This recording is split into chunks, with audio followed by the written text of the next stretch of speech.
दंडोत प्रणाम. सत्य कधी लपल्या जात नाही आणि सत्याला कधी लपवता पण येत नाही. ते कधी ना कधी बाहेर पडत असतं. म्हणून आपण काय कर्म करावं, कोणतं करावं, कसं राहावं हे आपण ठरवलं पाहिजे.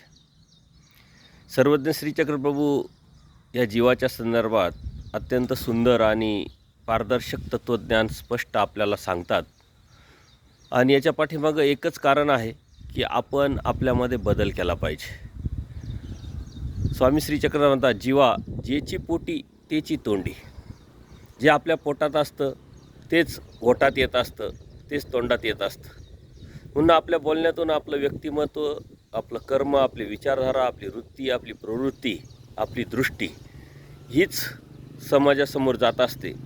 म्हणून आपण काय आहोत हे किती लपवलं तरी ते आपल्या बोलण्यातून व्यक्त होतच असतं, उक्त होतच असतं.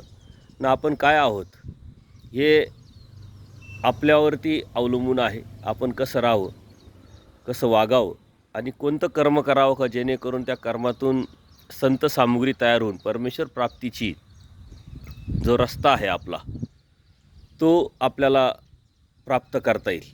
परमेश्वराची जी प्राप्ती आहे ही आपल्या कर्मावरती, आपल्या विचारावरती, आपल्या दृष्टीवरती अवलंबून असते. आणि त्या परमेश्वराला शरण गेल्याशिवाय, तो परमेश्वर समजल्याशिवाय आपल्याला आपल्यामध्ये बदलही करता येत नाही. म्हणून सर्वज्ञ श्रीचक्र प्रभू ह्या जीवाकडून बदलाची अपेक्षा करतात. आणि तो बदल जर आपण करून घेतला तर नक्कीच आपल्याला परमेश्वराची प्राप्ती होईल. दंडोत प्रणाम, दंडोत प्रणाम.